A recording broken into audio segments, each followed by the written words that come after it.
Haïti a perdu plus de 99% de ses forêts originelles et les dernières restantes sont en train d'être détruites.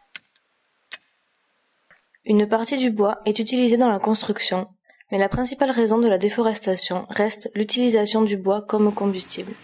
Alors que le monde industrialisé utilise essentiellement le gaz naturel et l'électricité, Haïti et d'autres pays en développement utilisent le charbon comme combustible provenant d'arbres natifs.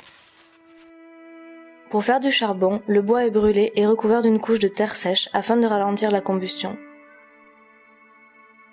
Après une semaine ou plus, le charbon est récolté et stocké dans de grands sacs.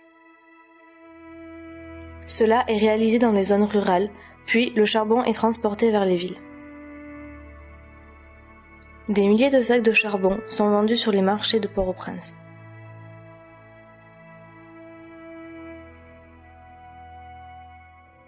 Haïti constitue la partie ouest d'Hispaniola, la partie est de l'île étant la République dominicaine.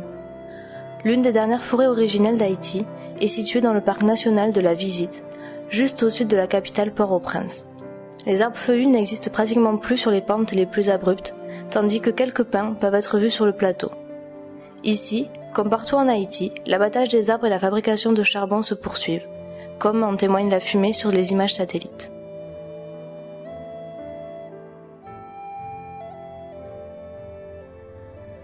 À l'intérieur du parc national, nous avons trouvé des preuves de coupe récente d'arbres. La partie la plus noble de l'arbre est d'abord prélevée. Quelques mois plus tard, l'arbre tombe et est emporté pour être utilisé tel quel ou sous forme de charbon. En raison de cette déforestation continuelle, la majeure partie du parc national est dépourvue d'arbres, comme partout ailleurs. Au centre du parc, des coupeurs d'arbres étaient au travail lors d'une récente visite. Bien que cette activité soit strictement interdite, les moyens nécessaires pour engager des gardes et faire respecter cette interdiction sont très limités. Ici, les coupeurs d'arbres venaient juste de finir de couper plusieurs branches avant de les transporter hors du parc et en faire du charbon.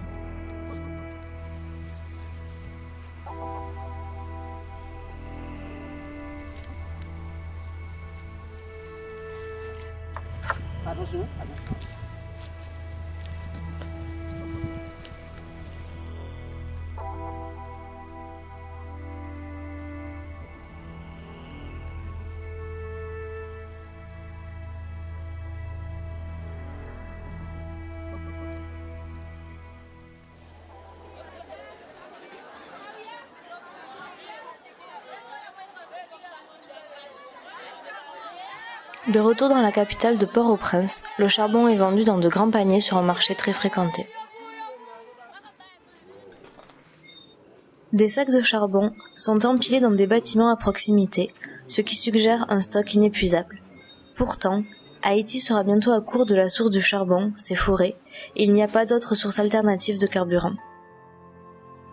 Haïti touche d'abord l'homme, mais aussi la biodiversité fragile du pays.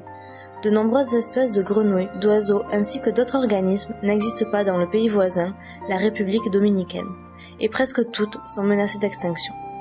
À moins que cette déforestation ne cesse très bientôt, la riche biodiversité d'Haïti disparaîtra.